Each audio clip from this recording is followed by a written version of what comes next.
and we have an official upset alert. Anytime you see Iga Swiatek, the world's former number one for 125 weeks, doing the stinky leg, that is never a good thing. Iga, go that way. Coco Gauff kept the pressure on from the second service game and did not stop. She would later say in the post-match interview, even though she was not converting on the break points, she did not want to mentally get hard on herself. Consistency and stay focused. As usual, this video is brought to you via the Doctrine of Fair Use of Fair Dealing and the Digital Millennium Act. Coco Gauff, out of the previous 12 matchups, lost 11 of them.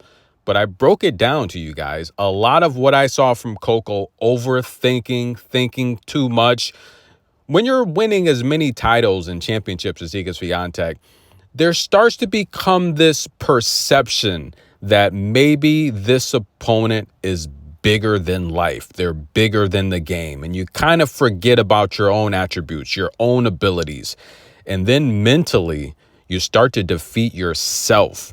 Looking at those previous matchups, Coco was not utilizing her natural instincts, her ability to be a tennis player. Being a tennis player, look, you have to have the best hand-eye coordination there is. You have to have good intuition. When you're overthinking on the court, you're not using any of that. And you take away Coco's speed, her athletic ability, her defense, her backhand, all of the things that make her great, all of the things that have made her the most successful teenager on this tour, with the exception of, some of the older veterans like Venus Williams, etc.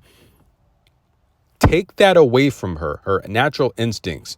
Have her overthinking, focusing on her serve routine that doesn't suit her needs. We all know when you go big on the serve, that's very draining stamina-wise, energy-wise. You're going to have to make up for that in other areas. And being the best defender on tour, breaking opponents for most of this year and last year, 50% of the time. When you're overthinking, that's going to have a huge impact on your game. And today, Coco just went out there and played. And I would not be surprised if the message from the coaching staff was just play your game. Problem solve, figure it out. Taylor Fritz, American, he's upset at the new coaching rule. He wants players to be able to problem solve and figure it out. The problem with Coco, I felt she had too many voices in her ear, too many thoughts in her head, and it took away from what she's the best at. And that's going out there, breaking opponents and getting balls back until you find a spot for your backhand and just crush it. That's exactly what she did today. She was playing Iga Swiatek deep behind the baseline, mid-court, short range. And one thing I noticed with Coco, her forehand, she's so fast. And I talked about why her forehand was struggling. And I'm really glad that a lot of the professional commentators, a lot of the fans, a lot of the subscribers, they're finally starting to see what I've been talking about for years when it came to Coco. She doesn't really have an issue with her forehand. And Serena Williams said it best. If she was coaching Coco, she wouldn't change a thing about her forehand. You start changing forehands, there's no guarantee it's going to work. But the reality is, Serena said it best, when you want to strike the ball well, a lot of that is confidence. And I just felt Coco had so many thoughts in her head, so many voices in her head. She was beating herself. And I can tell she has some type of mental coaching that she's utilizing right now. It's very clear because she is just so laser focused right now. She's so locked in that not even Iga Swiatek, who has just dominated the tour the last 3 to 4 years, could even face her in this match. But I want to talk about the forehand. Coco Gauff is closing out on the forehand and she's taking her time returning it. I told you guys several times in the past, I don't think she has a problem with her forehand because if you look at Coco on clay, a slower surface, she can slide into the forehand and she's patient. She returns it with very few mistakes on clay. On hard, she's so fast. She's just running through it, forgetting about the form and the technique that she's practicing in practice because she's so fast. She's thinking her next move before following through with the forehand. She's already thinking about how she's going to defend and return while just focusing on returning the forehand properly. Stop, slow down, close out, and follow through with the shot. That, in turn, is now putting pressure on her opponents because they're not expecting it to come back so fast and accurately that it's now saving her time on defense to where she doesn't have to play as hard on defense. And again, Coco, she said in the post-match interview, she saw she had several break points on Iga's serve and she wasn't converting. The main thing, she did not want to just get down on herself, right? Just continue to attack, stay focused. And she got the job done, ladies and gentlemen. Coco Gauff wearing the royal purple. Look at all that sweat. Purple looks amazing on her. Look at all that sweat. Today was a hard day at the office. She earned it. The most marketable player on the tennis scene is Coco Gauff, guys. She's a superstar, and I hope you guys start to realize why I've been saying for so long that she's the future of tennis.